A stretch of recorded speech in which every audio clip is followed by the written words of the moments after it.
Alors, ma première question, c'est est-ce que vous croyez en Jésus-Christ? Ça dépend. Mettons, au secondaire, on l'apprend. OK. Ouais. Est-ce que vous croyez en Dieu?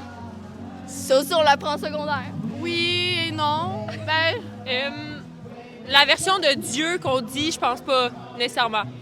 C'est quoi la version de Dieu que vous croyez? Dieu avec la Bible, tout ça, pas nécessairement, mais je crois peut-être un pouvoir un peu plus gros que nous. Est-ce que vous croyez que l'univers a un créateur? Je pense que oui. Ben, ça doit partir de quelque part à un moment donné. Oui, mais est-ce que c'est de la créateur ou de la science? Je sais pas. C'est ça. Mais tu es d'accord que c'est logique que l'univers doit venir de quelque part, n'est-ce pas? Oui, c'est logique. Ouais. Est-ce que... C'est-tu l'œuf qui est venu avant la poule ou la poule qui est venue avant l'œuf? Ouais, mais si vous examinez par exemple la théorie du Big Bang, est-ce que vous connaissez un peu? Ouais, j'apprends l'astrophysique en ce moment. Fait que on a tous appris ça. Alors, est-ce que tu crois que ce qui est enseigné par rapport à ça est la vérité? Mais c'est difficile de dire la vérité vu que ça vient tout de théorie, justement. Mais c'est quand même une physique observable. Tu sais, c'est de la matière qu'on apprend à l'école, puis c'est observé genre tout autour de nous. Donc, j'y crois quand même. Alors, tu es d'accord que le Big Bang a causé l'univers d'apparaître? Est-ce que tu es d'accord avec ça? Ouais. Et L'univers existait déjà, mais ça a créé les planètes, les étoiles qu'on connaît maintenant, dans le fond. Mais selon la théorie du Big Bang, avant le Big Bang, l'univers n'était pas là. L'univers était très, très petit et chaud, mais genre toutes les molécules, les atomes, tout ça existait déjà en tant que tel. T'es sûr? Oui. Parce que selon le consensus scientifique, le Big Bang nous dit que tout ce qui est matériel, tout ce qui est naturel, tout ce qui est dans le temps et l'espace a débuté avec le Big Bang.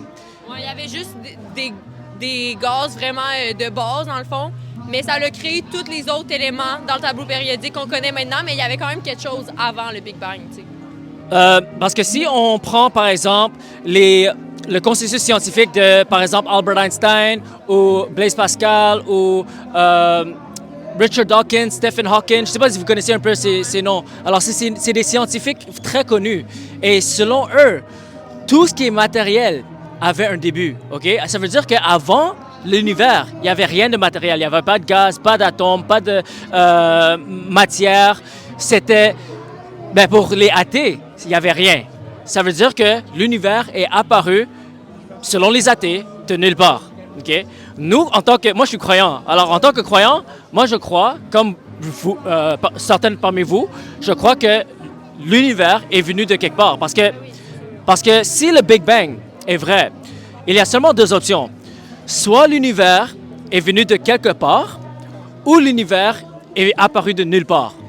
Selon ces deux options, quelle option est plus logique pour vous? Bleu. Pardon? Non, mais ça dépend, là, vraiment, ça dépend aussi de l'opinion de chacun. Là. Tout le monde est capable de penser, puis c'est ça qui est beau en 2025, c'est qu'on peut tout penser comme on veut. Fait que, vraiment, je vais garder mon opinion pour moi. OK. Est-ce que vous êtes à l'aise de partager quelle option est plus logique pour vous?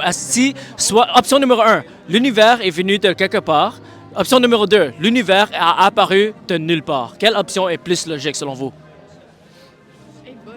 Ben moi, c'est parce que clairement, l'univers, c'est comme une réponse que tu es obligé de répondre par c'est sûr que l'univers est venu de quelque chose, ça peut pas apparaître de rien. Mais moi, je pense que dans la vie, c'est pas blanc ou noir, puis il y a des choses que faut accepter qu'on va jamais comprendre. Puis il y a des choses que oui, on peut comprendre jusqu'à un certain point, mais comme moi, je me base vraiment beaucoup sur la science pour toutes ces affaires-là. La théorie du Big Bang, tout ça, j'y crois. Avant ça, je pense que c'est un peu dans l'impossible, dans le néant. Je pense qu'on va jamais vraiment savoir ça, t'sais.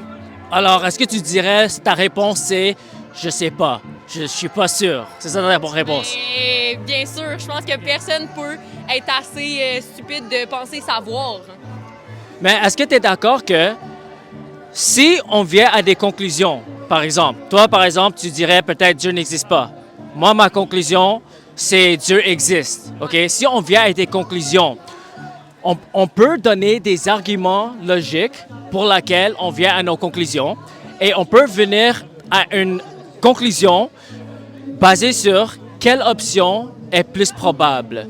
Je suis d'accord que si on parle de l'existence de Dieu, rien peut être prouvé à 100%. Que tu essaies de prouver que Dieu existe ou que tu essaies de prouver que Dieu n'existe pas, rien ne peut être prouvé à 100% parce que qu'est-ce qui nous dit qu'on n'est pas dans un Matrix et un jour on va se réveiller et on est dans un autre monde? C'est pas quelque chose qu'on peut prouver. Sophia, elle nous attend au bar, par contre. Il faut que vous partez? OK. OK. Merci beaucoup. Merci à vous. We never know. Ouais, c'est ça, c'est toi qui Mais sors. merci beaucoup. Merci à vous. Que Dieu vous bénisse. Bonne soirée. Bonne soirée.